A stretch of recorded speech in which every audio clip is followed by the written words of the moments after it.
I'm going to go ahead and introduce you and welcome everybody, if that's okay with you. Okay.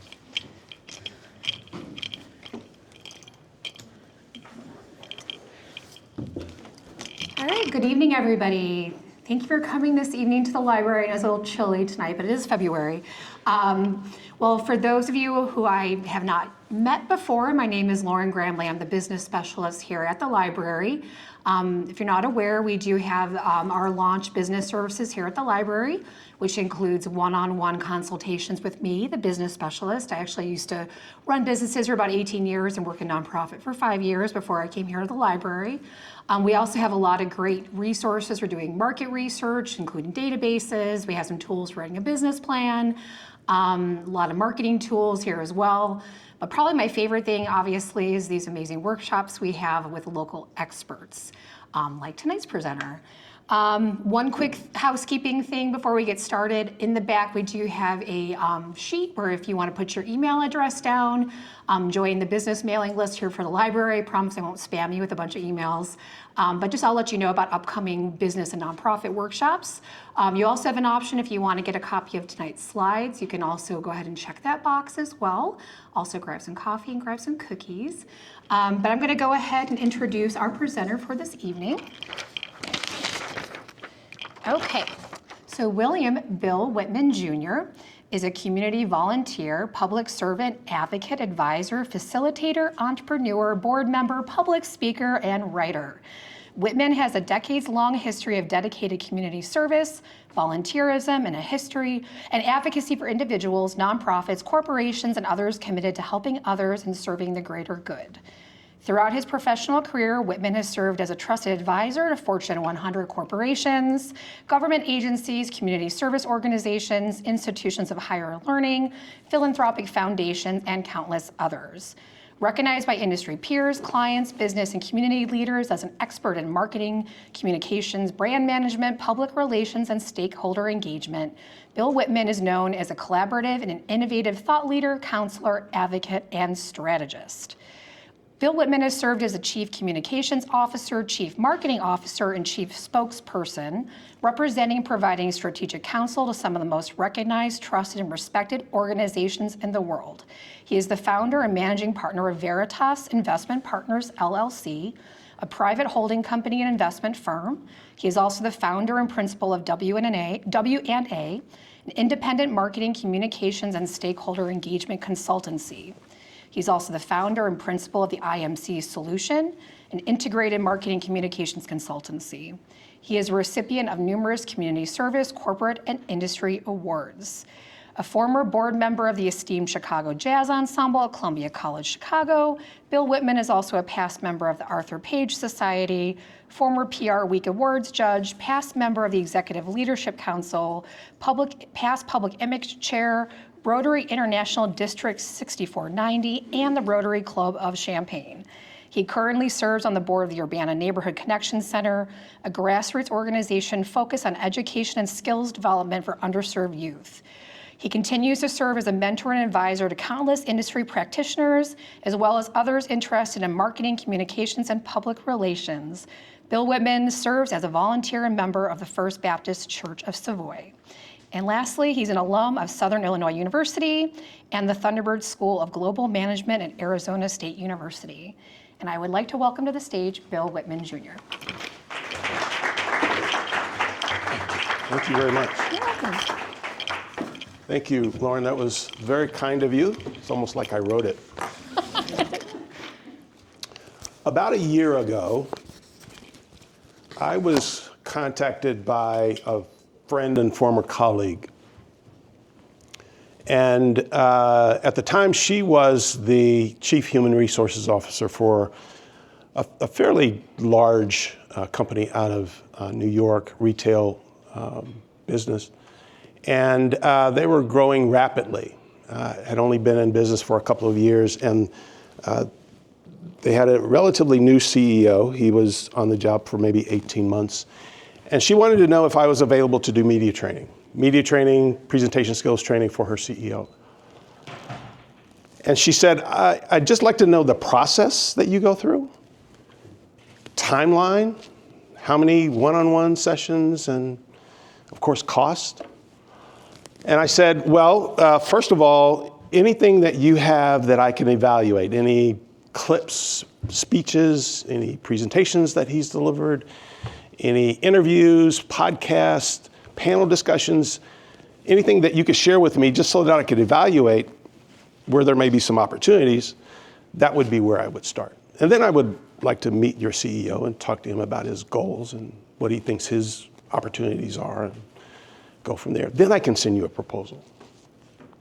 So she sent me a couple of clips, 2 panel discussions and a podcast. And they were all fairly recent.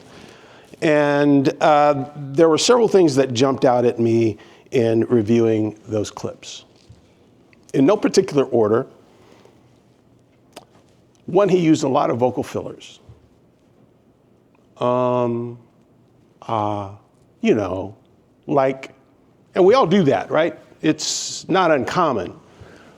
But for a CEO, for any leader of any organization, when you do that to the point where it becomes distracting, your audience might interpret that as, well, maybe he's not as well-versed on the subject as maybe he should be.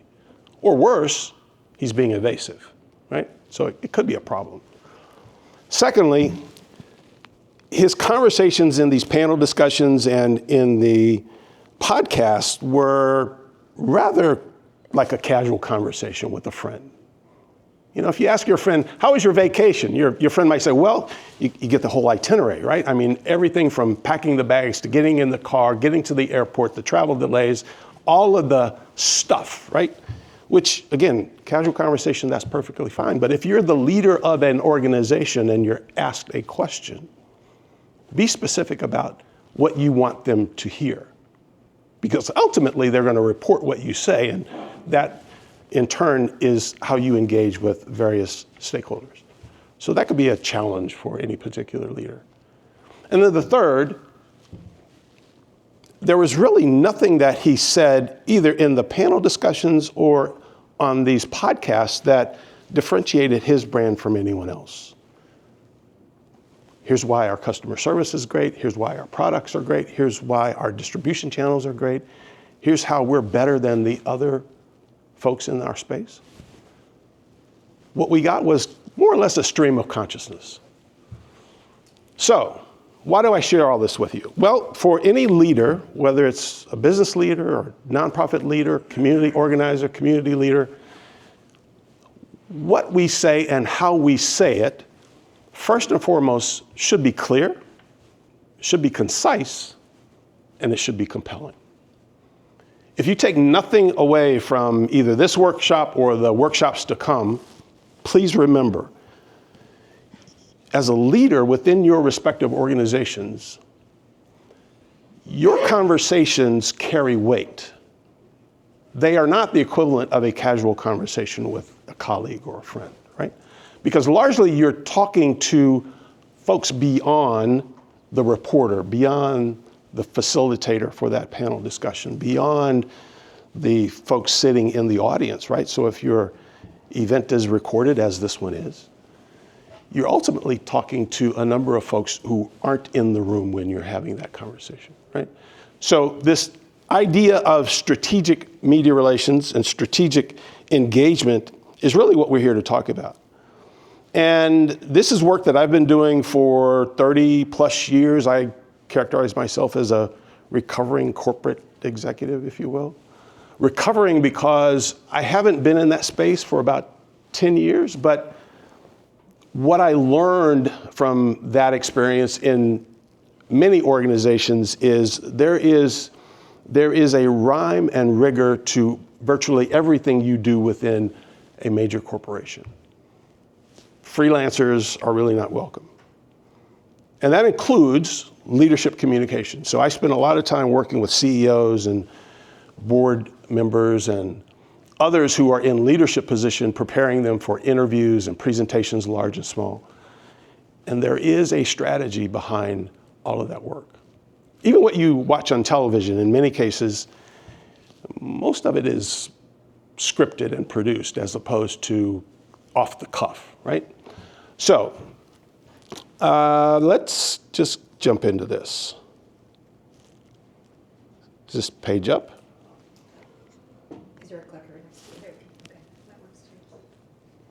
So I have been involved in various corporate communications roles for, like I said, roughly 30 years.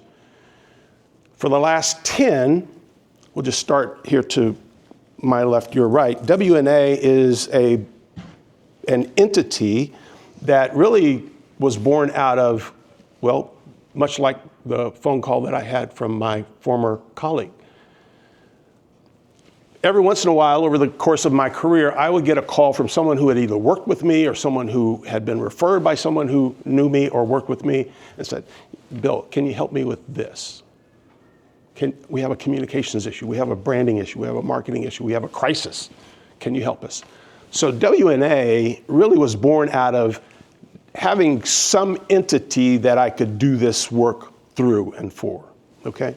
And it really was never in my intent to establish a brand or an entity, but for the 1099, you kind of need to have that, right? So that entity has been around for about 10 years. The IMC solution is something that I created that's similar but different. Similar in that it is largely marketing communications consulting, but the IMC solution is a network. So it's a national network where we aggregate various agencies, subject matter experts in marketing, SEO, AI, crisis and issues management, reputation management, research and analytics, to provide a comprehensive suite of resources that a local agency may not be able to provide their clients, but we can because we have access to those experts and that talent. Veritas is a holding company. And in addition to the marketing work that we do with IMC and WNA, transportation, real estate holdings, digital media, and a whole host of other things. But this is what I do now. I enjoy this work. I don't know if I would want to do anything else, but the reality is this is a part of any role that you take within a leadership capacity within any organization. This quote, "News is the first rough draft of history," is more than 60 years old. I think the person who this quote is attributed to, Phil Gramm, was at the time the publisher of the Washington Post, a pretty well-known newspaper. And he made this remark in a speech to Newsweek correspondents. News is the first rough draft of history. The context of that comment was to encourage these correspondents to get it right. The responsibility of journalism, generally, is to make sure that first, you're accurate.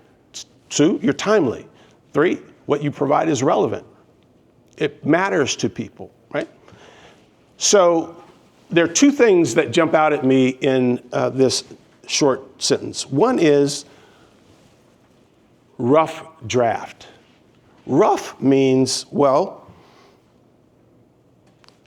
not quite perfect.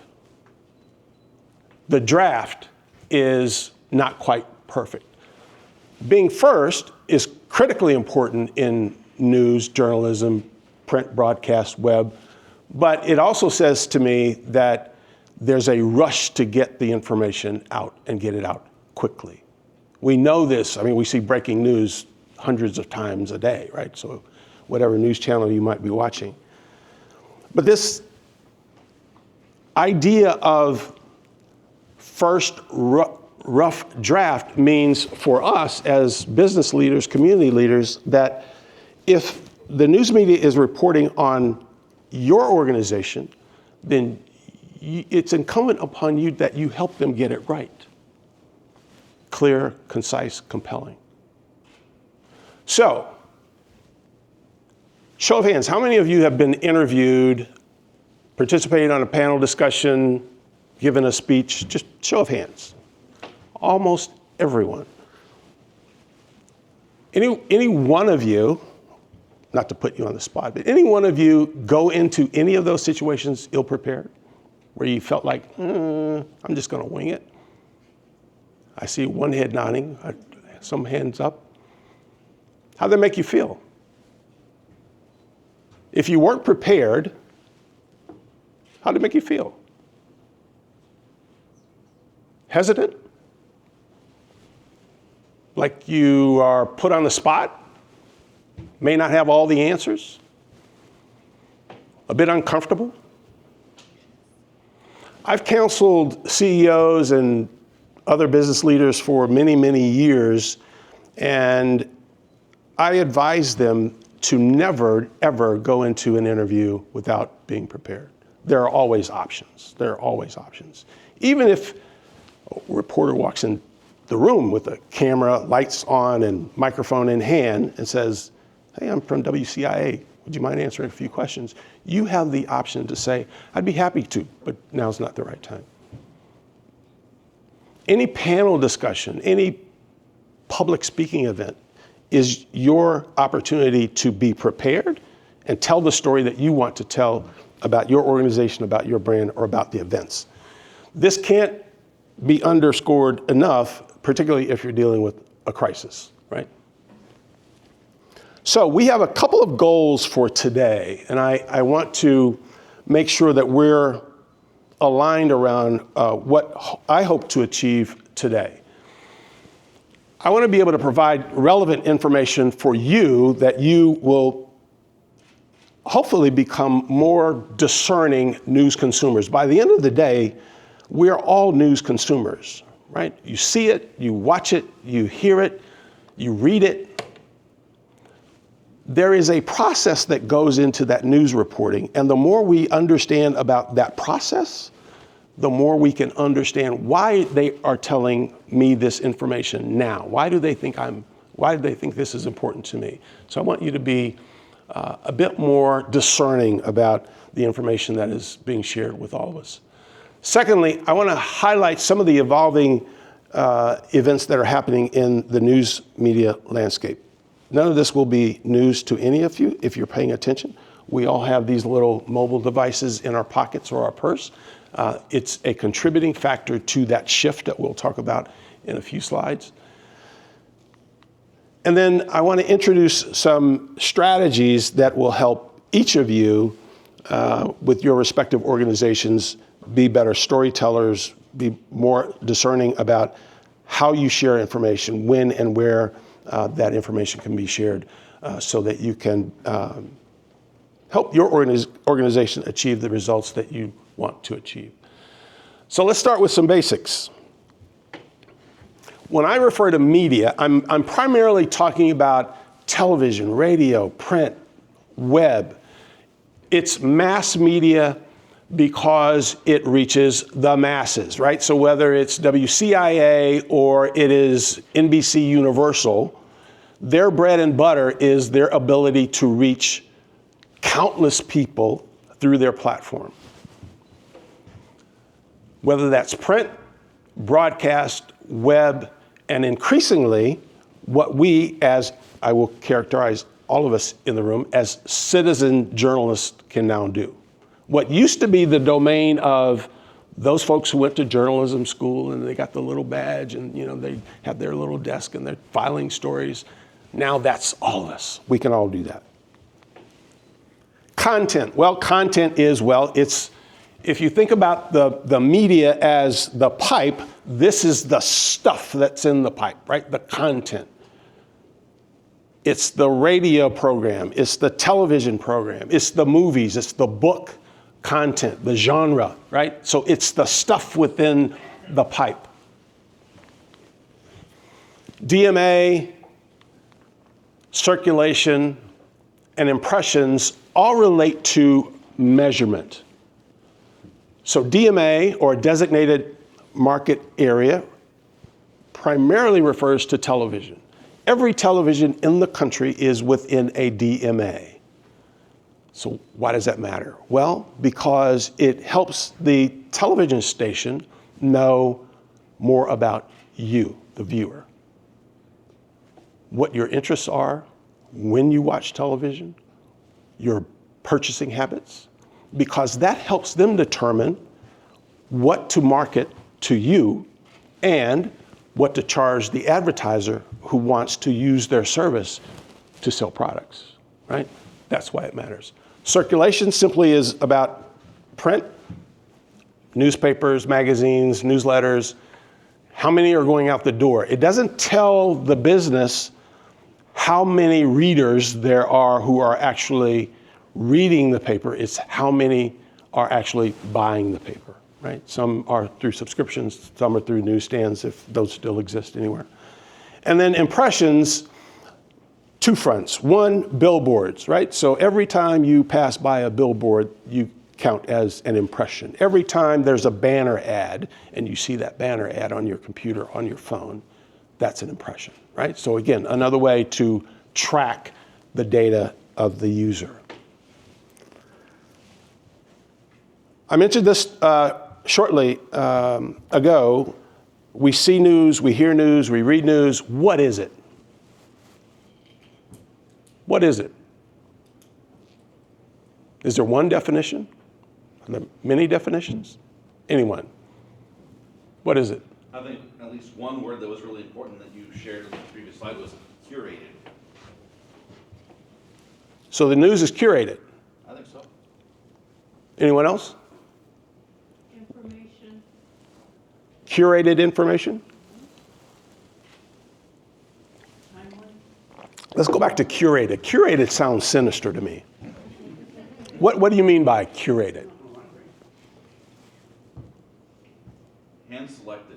Hand selected. Okay. Timely, I think I heard someone say. What else? It's reporting on the events, current events that are perceived to affect the audience. Ah. Now we're getting somewhere. Okay. So if all the planes that arrived and departed from Willard today did so safely, would that be news? Probably not, because it didn't have a significant impact on the audience. Okay. It's not particularly unusual, right? Correct. It's kind of business as usual. It's what's expected. It's what's expected. So news has a relationship to what's not expected. Ah, okay. Next question. Who decides what's news? So if I'm at WCIA, the assignment editor, so there's one person who decides this makes the paper, this is a hold, this is a no-go. The bigger the organization, the more people are involved, but it's probably not more than 5 or 6. Anyone disagree? Yeah, I think these days with social media, the whole world decides what's news. I think a specific audience decides. So there's probably a gatekeeper within the organization, but we have the public have a role too. Is that the takeaway? So there are some guidelines here with respect to what is news. This is not intended to be an exhaustive list, but I think most of us would agree that for the most part, all news should be relevant. And for the most part, all news should be timely, right? Relevant meaning, it has some meaning to me. All the planes that departed and arrived at Willard did so safely. Yeah, I mean, that's relevant to me and it's certainly timely, but it doesn't really impact me unless I'm leaving out of Willard today, right? The rest of the items on the list are kind of in the mix. These are called news values. So the assignment editor, the producer, the person in charge of the newsroom or team, there might be an editorial board, decide what goes and what doesn't go, right? There's no vetting process that goes to a committee. There is generally a person who decides, yes, this is 1A, it's above the fold, big headline. Nope, this is back of the newspaper for another day. These news values matter. News isn't simply what happened, it's constructed or curated in a way shaped by editorial judgment, audience expectations, which is us, and the practical limitations of newsroom resources. Journalists use news values as benchmarks to filter, prioritize, and frame stories so they resonate with us. We matter in the decision-making process about what goes on the air and what doesn't. Relevance matters. Snowstorm is going to lead the news because I want to know if I'm going to be able to get to work tomorrow. If it's snowing in Denver, I don't really, unless my wife's in Denver, I don't, so relevance matters. What is not news? So this was a Pew Research survey, and I think this is fairly recent, March of 2025.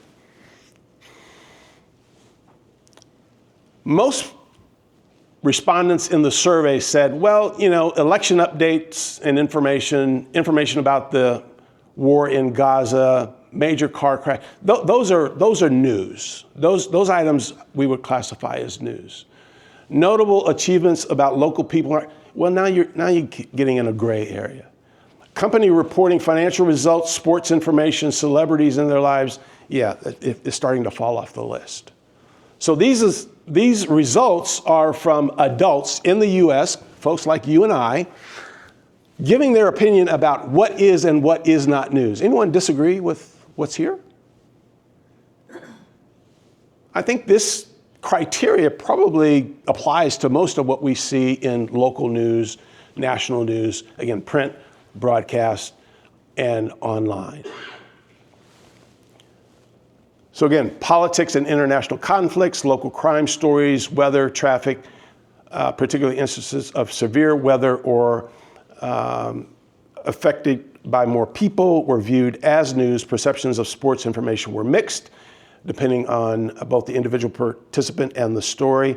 Content perceived as entertainment, including celebrity stories, topics of personal interest that do not convey important information, was rarely seen as news. Neither were videos of animals, lifestyle, posts, or memes. This last part is where we're headed, folks. Sorry to tell you that. The reality is news, and what is news, is subjective. There's a reason why the National Enquirer is still in print, because there's an audience for it. I would argue there's probably not much news value there, but there's an audience. The reality is that the well-established news organizations and news businesses are in peril. This chart reflects the decline in U.S. physical media by estimated revenue of 2002 to 2020. North American newspaper publishers, periodical publishing, directory, mailing, list publishing, videotape. I'm old enough to remember when you went to the store to rent videotapes and discs. That industry has pretty much been decimated, replaced by on-demand streaming services, right? And this is a trend that is expected to continue. Just recently, the Washington Post announced another massive layoff. Jeff Bezos is making enough money off of Amazon that he really doesn't need the Washington Post to make money. The challenge for all of us is the responsibility of print and broadcast journalism in general, at least with respect to news, is to hold power to account. It's not just to report on what's happening, it's also to hold power to account. And that is in peril. These two charts, the one on the left, total circulation U.S. daily newspapers, you can see the peak here in the late 90s or 80s. and then the sharp decline into 2020. These are the major daily newspapers: New York Times, Wall Street Journal, Washington Post, LA Times, Chicago Tribune. They are gutting their newsrooms because the internet is eating their lunch. And it's not that they don't have a presence on the web. Many of them produce pretty much everything they generate in print online and make it available for a price behind a paywall. I think the News Gazette still uses a paywall. But if I can get around that paywall, or if I can get the information from other sources, that leaves the traditional media in a bit of a bind in how to make money. And they make money through advertising, they make money through circulation sales. And we already know from the prior slide that it's in decline. The chart on the right, US TV network evening news audience, 1990 through 2022, looks like a waterfall. And I use this particular slide because the evening news, the network evening news, is generally the highest rated news program for most of the major networks. So the morning news is trailing far behind, still making a lot of money, but trailing far behind in generating revenue. And some are even dabbling in news programming throughout the day, and many have been putting news programming on overnight for many, many years because it's cheap. But the reality is, again, viewership continues to decline, and it's not likely coming back anytime soon. Because we all have those little mobile devices, and we have laptops and tablets and other electronic devices that we can access news and information anytime we want it, as much as we want it, and we can often share it, and we can often contribute to that content. So it's that ability to have instant access, to be able to share, and to be able to engage with that information that is appealing for most of us. This is why digital media is, quite honestly, not any longer an option for marketing communications practitioners. It is the primary mechanism for communication.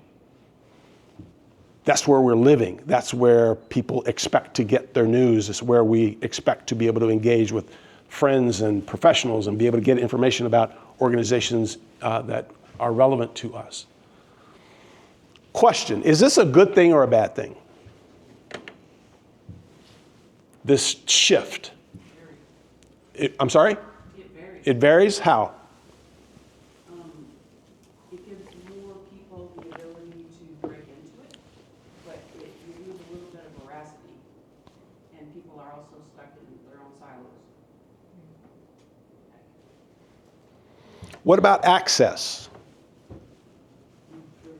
Greater access? Varied access. Depends on the population. What about news deserts? You familiar with news deserts where there's, if you don't have internet access, you're kind of out of luck here, right? So it does vary. Comment? So with this is market size, right? But the market's also controlled by what, 6 companies now compared to like 50 in the 80s. So that's also some of it. So that also has a lot of control in 6 companies as opposed to 50, which will play into things like news deserts too, as you lose local news sources and then things like that as they get bought out by bigger companies and maybe close. They're not, making as much money as somewhere else. They don't need it. So more and more people, maybe market size, but fewer people, or at least companies, are making more of those decisions. And even your social media, that you might say, well, individual people, right? But all those platforms are open source, and those are controlled by somebody else on some end. So there's some algorithm or something else that's there making some sort of decision about what is actually shown, where it's shown, and who gets to see it. You don't have the that control. Even if individual people might have more reach than you've ever had before. So we left this paradigm where we had a fairly short number of entities who held the reins on informing the public. And now there's this shift where the apex is now almost wide open. I mean, it's open. And almost anybody with a cell phone is now able to share information to anyone at any time. One big difference between this paradigm and this paradigm is this one was fairly well controlled and held themselves to a pretty high standard. This one is the wild, wild west. So again, as business leaders, leaders of nonprofits, community leaders, our challenge is relevance in this new paradigm and breaking through and being able to reach the audiences we want to reach, our stakeholders. I had a conversation with a friend, a business leader here in town the other day, and he asked me about search engine optimization. And I said, well, you know, we can talk through how you might use tags and other resources to help ensure that your brand is elevated in a internet search, or we can talk about how we get more of what you want, which is customers, right? Internet search engine optimization is a tool, but the objective is to bring in more customers. And just because someone sees your ad or your name on the list doesn't mean that that's going to turn into a customer. Engagement here is key.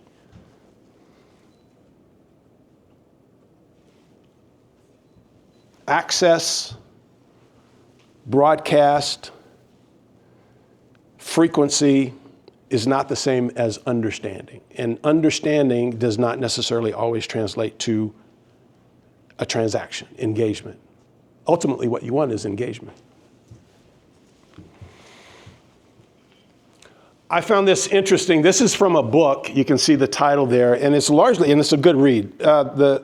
The book is largely about these alternative resources within local communities to ensure that these news deserts don't continue, or at least there are cycles and there are systems put in place to help ensure that people are getting quality local news and information.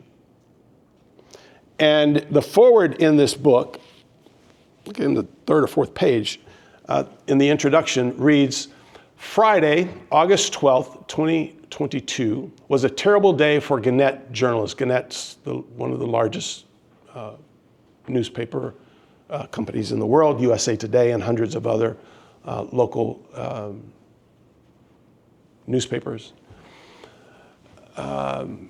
Terrible day for Gannett journalists and the communities they serve. A week earlier, the company's largest newspaper chain reported it had lost $54 million in revenue of $749 million during the previous quarter. The company's response was to lay off employees just as it had done many times before. Though Gannett would not release exact numbers, many who lost their jobs took to social media to share the bad news. These were journalists who went to social media to share the news. These unfortunate folks who lost their jobs realized something that their employers were just coming to the grips with, and that is that the internet is the way people are communicating and they're getting information in real time, on demand, when they want it. And the reality is, I don't know that traditional media will ever catch up. And that leaves us with a challenge. Because many of us, and again, this I think is largely pulled from the Pew data that we looked at earlier, Most of us, US adults, prefer digital apps and websites to get our news. Television, a distant second. Radio, pulling up the rear, and print barely on the screen. This is how we prefer to get our news. So if you are a major newspaper, a daily or a weekly, or a radio station or a television station, this is the new reality.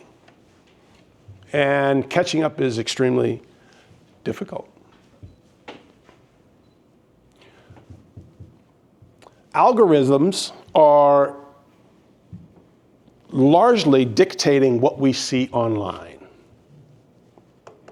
based on usage, based on our preferences, based on websites that we visit, based on social media activity. We are losing control to a greater extent about what information is being fed to us on these online platforms. Content creators, name is pretty much self-explanatory. Influencers are a little different in that the influencer is largely about selling, and the creative aspect of the content is really the domain of the content creator. It's the artistic beauty of it all, as opposed to trying to influence consumer behavior. It's a significant difference between the two. We talked a little bit earlier about SEO. It's a wonderful thing, but I don't think it's the end-all be-all. More and more, any brand, any entity that is engaged with consumers, or you are looking to manage your brand reputation, you need a presence online. It's just a reality. And it's almost to the extent that, well, if you're not online, you don't even exist. So if you're a nonprofit or if you're a business and you're looking to engage stakeholders, I remember the days when you used to go to the yellow pages to look up the name of a business, right? I don't even know if they're printing yellow pages anymore. We go online, you Google it. Are they local? What's the number? I can click a number and dial them up. So SEO is important, but again, the idea is to generate transactions, not just build awareness. And then, of course, we all know what social media is. The reality is, I think, with respect to social media, it is becoming, and it's largely unregulated, by the way. This is still for government to decide whether it's a public utility or not. I think it is. But it is increasingly the way we not only get information, but how we connect with one another online. So what does this shift mean for you, the business leader? Well, a couple of things. I think we have to think radically different about the communications environment. And what that means largely is the way we used to get news out through a press release or a press event or a media advisory, I think those days are gone. I think the way you connect with people is by understanding what motivates them, where they live online, and how to engage them in a way that keeps them interested. That's a different mindset than what we've used before. Reputation becomes more fragile online, right? So anyone with a computer can post anything they'd like about your brand, your organization. So we have to be vigilant about managing our organization's reputation. Data is king. Storytelling helps. So the more we are able to use data to help us tell compelling stories, the more people are likely to engage with us. Marketing shifts from broadcast to precision. This is where data and analytics and insights helps us make more informed decisions about how we engage the audiences we're trying to reach. And then the last point shouldn't be overlooked. Trust is harder to earn because you have all of these entities out there in the pipeline, and they're all screaming for attention. And it's more difficult to not only connect, but to connect and have credibility in doing so. What about for the nonprofit? Well, a lot of the same things apply. The upside is you don't necessarily have to rely on those gatekeepers that we talked about to get your message out, because in many cases, you know who your stakeholders are. They're engaging with you as volunteers, or they're making donations, or they're frequenting your organization. So you have the opportunity to connect with them because in part you already have a relationship with them. You just simply want to shift that relationship or expand that relationship into a digital domain. Competition for attention is fierce. Standing out requires consistent storytelling and strategic content design. I have been on occasion asked about reviewing someone's Facebook page or social media channels or their website, and I go online and it hasn't been updated in 6 months. Start there. Because if I go online and I'm looking for information about your organization and it hasn't been updated for 6 months, move on. Relevance is key. Fundraising becomes digital first. We've talked a little bit about that, and it's not just fundraising, but particularly for nonprofits, it's key. Credibility becomes a differentiator, kind of self-explanatory. I will add here that video is highly compelling, whether it's online or any other format, right? So the more that you can convey what you do and the value you bring to your community and to the folks that you serve through video, testimonials, site visits, is extremely compelling. Data literacy becomes mission critical. I think we've beaten that horse enough. So for news consumers, all of us, greater access, we talked a little bit about that earlier, but greater confusion, right? There's so many channels out there. Which ones do I trust? Which one's reliable? Speed over depth. This is where print and broadcast news, in my opinion, has a distinct advantage over digital, but we may be beyond ever returning to in-depth reporting because we want to scroll, we want a short read, we want a short video, we want reels. We don't necessarily want the long essay, the feature stories, at least not on my phone. Fragmentation of shared reality. We talked a little bit about this earlier. I can pretty much select what channels I want to alert on my phone or on my computer. You could do the same. So we're all in our respective silos about what channels we think are credible and which ones we kind of ignore.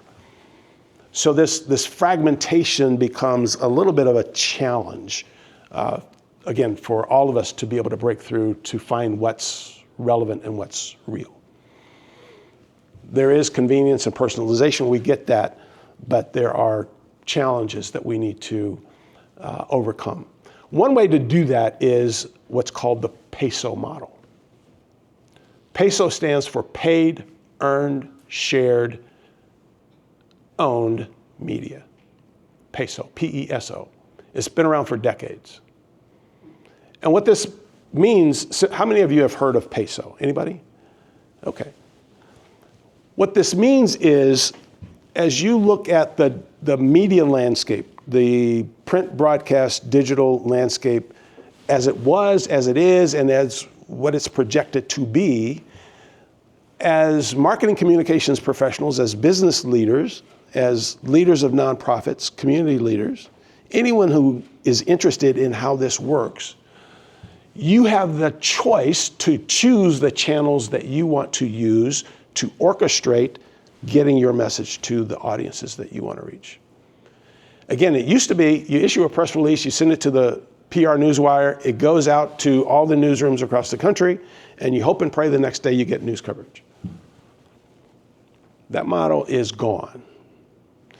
Peso allows you to identify, based on the audiences you want to reach, how you reach them. So instead of standing on the street corner with a megaphone, you're using a bit more targeted techniques to engage with the audiences that you want to reach. And you have a higher probability that you're going to be able to do so through data.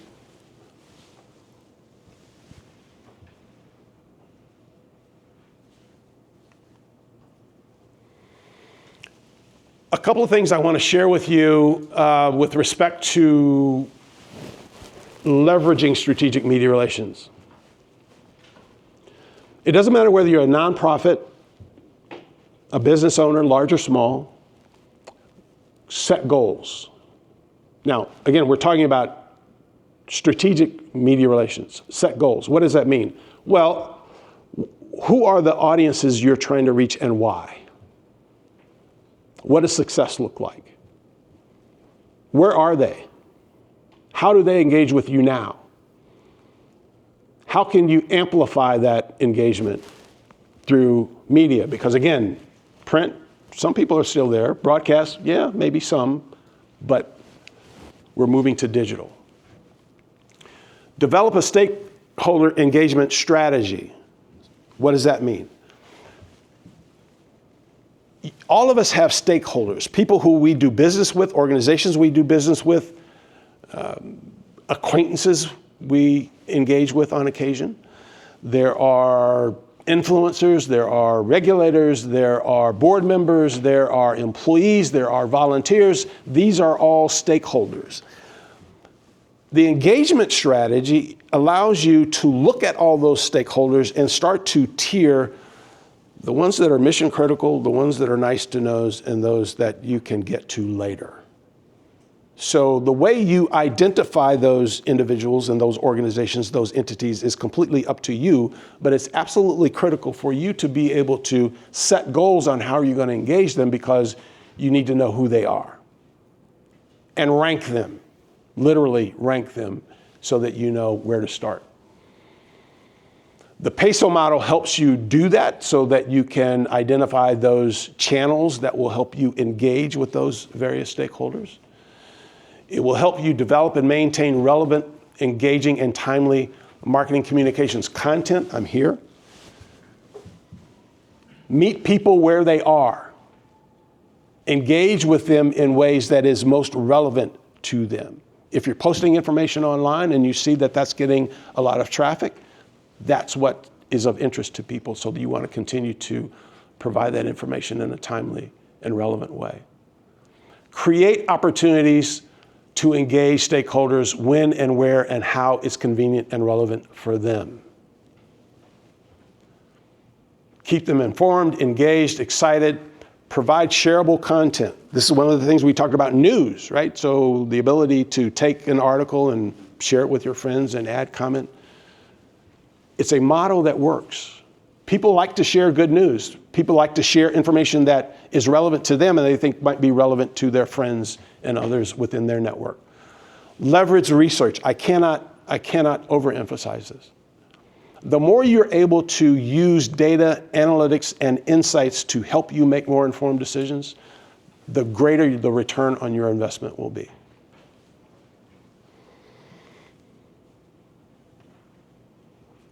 I love this book. This is not a marketing book, but I love this book because it's about influence. And we are all in the business, whether we admit it or not, about influence.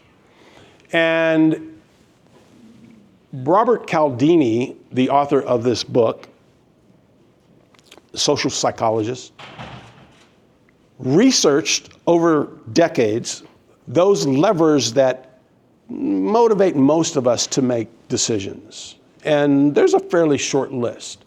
Reciprocation is one. We like to give back to people who give to us, so that is an opportunity for engagement. Liking. We like to do business with people we like. Common sense, right? Social proof. Oh, if they're doing it, it must be good. That's social proof. Authority. We tend to listen to people who seem to know what they're talking about. Scarcity. If there's few of these and I really want it, I need to act now.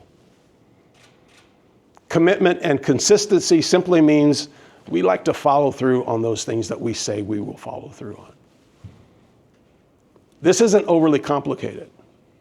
So if you're in the business of engaging with stakeholders, if you're in the business of bringing in donors, trying to promote your organization, share the good news of what you do and why you do it and why you do it better than anyone else, these are tactics, even if they're not about marketing, that can help you engage with your stakeholders in a way that is most impactful. So 5 takeaways for today.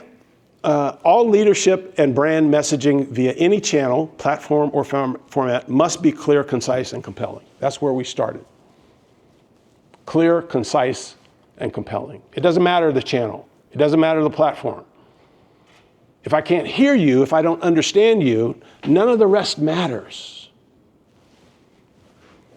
What is news is subjective, and it's no longer determined by the source, it's now determined by us. We are the gatekeeper.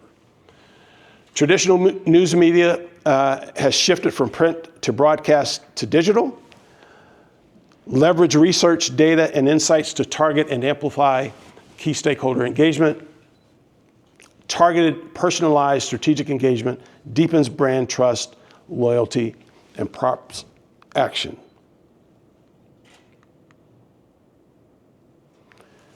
A multitude of ways that you can connect with me. Now, in all transparency, I'm not on all these sites every day. I wouldn't be able to do anything else. But you can connect with me on any of these social media platforms. The engagement level is shifting for me, personally and professionally, to those platforms where I can help more people than I would if I was just doing all this socially, which is taking up too much of my time, so I do less of that. And then if you want to email me, this is the way to do it. I'm happy to connect with you, answer your questions. If you have a challenge that you're trying to work through, I'm happy to meet with you, talk through it, see what I could do to point you in the right direction or give you some advice. I'm happy to do that one-on-one anytime. Any questions? I know we've covered a lot of turf, but any questions? When you were talking earlier about, we're obviously shifting to digital, and could one of the reasons be, or is it all because it's so fast and there's a lot of it, that the traditional newspapers, print and broadcast, they were just giving one or two kinds of views and really not reaching some people, some markets, some issues, some interest of people was not getting heard there. And with the digital, you can kind of find some people who are talking to what you're feeling and experience, while the traditional media was just staying with just their 4 or 5 things that they covered, and it never really impacted you. I would say a couple of things about that. First, I think the transition to digital media is easy and it's convenient. And having the device on our person enables immediate access. We like to have immediate access. I don't know about you, but I get a little antsy if I have to wait in the drive-thru for more than 30 seconds. I think the challenge for traditional media, print and broadcast, historically, the major outlets, I think, tried to play it straight and not have any particular bias. You know, if the major newspaper endorsed a particular political candidate. It was from the editorial board. It wasn't from the reporting staff. Now, even that, some newspapers won't even go in that direction. In the last 10 years, 15 years, if I'm generous, I think a lot of what we used to consider mainstream media has pretty much embraced a bias, whether it's a political bias or any other bias. And here's why. We live in an echo chamber. We like to take news and information from sources that tend to validate our thinking. That's not a red or blue thing, that's just a human thing. Media has figured out that if they can tap into that, we watch, we listen, because they validate our thinking. So I think the challenge for us as news consumers is to be a bit more discerning. Why are they sharing that with me? What's the other network saying about that particular issue? Are they reporting on it at all? So the willingness to listen to other sources for information that this resonates with me for a reason. I need to get another side of this. I need to unpack this myself and not just take this from one particular source, I think is the better way to make sure that we're informed and not being fed one organization's agenda as opposed to getting the full story. Someone else had a question. Yes, sir. Sure. Talking about data literacy and data-driven storytelling, I just wanted to ask you about suggested sources of data. Now, I see on the back table some great information as far as what's available through the library, as far as statistics, as far as that sort of thing. As far as being able to mine that data, what do you recommend as far as kind of a starting point for somebody? It's going to depend on the organization and who you're trying to reach. I think the library provides tremendous resources on data and analytics and research.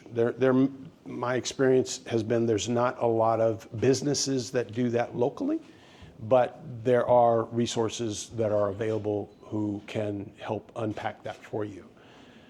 It's not cheap, but the value that you can get out of that can far outweigh the cost of being able to access that information.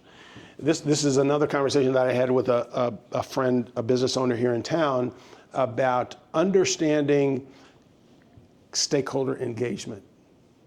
It helps you in a number of ways. One is if you are able to build a stronger relationship with those individuals and organizations that already do business with you, they like you, they engage with you, they pay you money, continue that relationship by soliciting their feedback.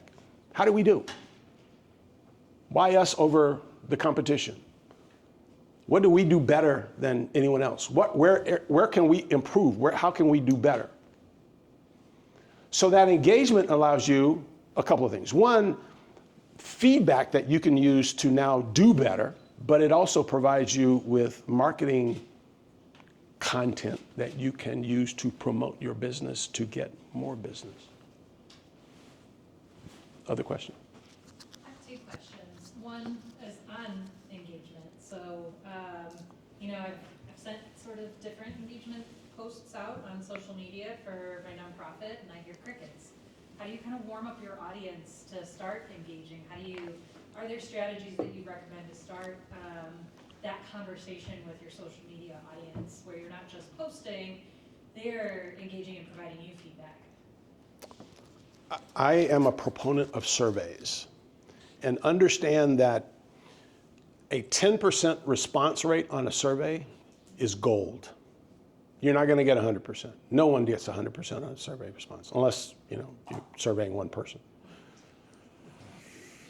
So your ability to solicit feedback and do it regularly and act on that provides opportunities for engagement. It builds trust.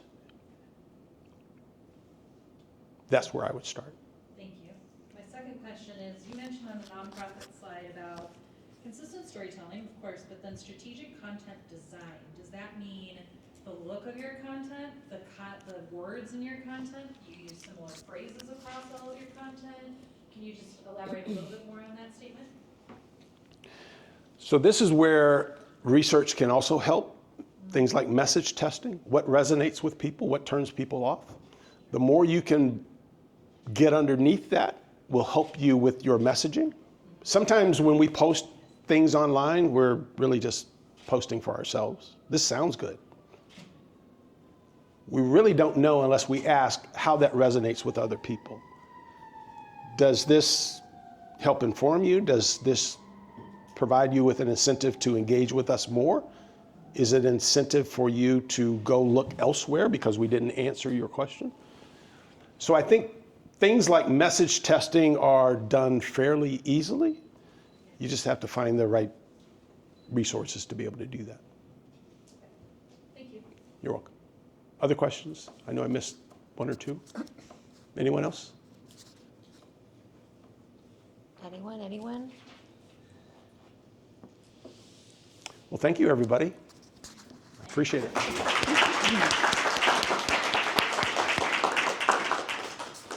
I also want to mention, so we don't have the date set yet, but Bill will be back for another session this summer, which will be a continuation of this. I guess we're the intermediate media relations. And this fall, we'll have the final session, which will be more of your kind of, I guess, advanced media relations. I could give you 30 seconds on what's to come. Sure. So, first of all, thank you for spending part of your Tuesday evening with us here at the library. The intermediate and advanced classes are intended to build on what we talked about tonight. And again, my background is in corporate communications and media relations, public affairs, helping leaders be more effective communicators. I would love to be able to get to the point where we are talking about messaging that does resonate, ways to respond to tough questions, how to craft your message so that it's clear, concise, compelling, how to prepare for a crisis,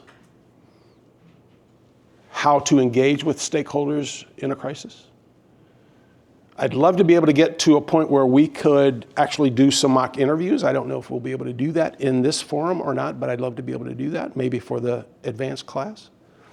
But my goal here, in talking to Lauren, my goal is to essentially give you the tools that you need to help promote your organization and be prepared in the event that you're either asked by a reporter what you're doing and why you're doing it, how it adds value, or, God forbid, something's happened and you need to respond to that. So that's what's in the pipeline for the next two sessions.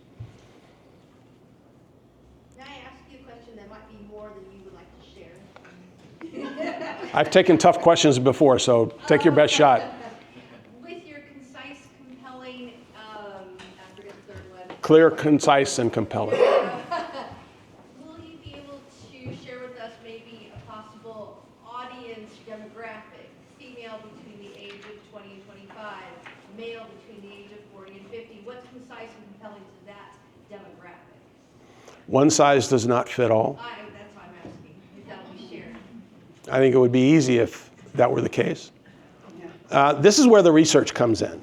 Okay. And again, don't sleep on the research. The value of being able to unpack why stakeholders engage with you and what motivates them potentially to engage with you at a deeper level is gold. And you can get that through research. Can I add to that real fast? I do want to encourage you, if you're not aware, we do have some resources here specifically for when you're doing your marketing and messaging. One of them, Statista.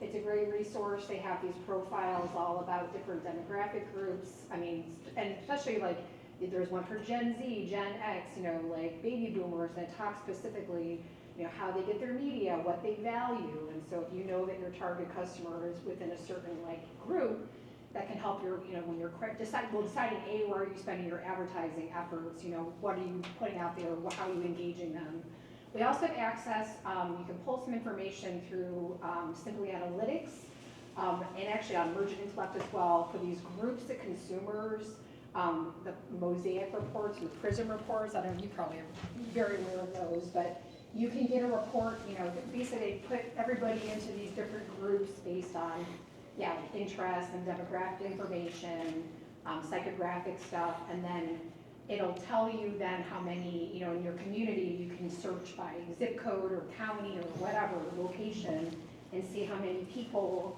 are in your area, and then it tells you, like, they drive Land Rovers, they like PF Chang's, they like to bake, they listen to the radio, and it's really fascinating, and we have access to that here. This is stuff that people pay hundreds and hundreds of dollars for, to get this information, to know how to exactly target, you know, your specific group, and I encourage you to take advantage of it. And if you know you need help using it, you can grab my card, we can sit down and I can show you how to do it. And it's really interesting stuff, I will say. It's one of my favorite things on this job, is like, I get to be super nosy, you know, so. Statistica is a great resource that's available through Champaign Public Library. And you can access it from home. So the resources that the library provides for folks like us, hands down, it's phenomenal. Thanks, everybody.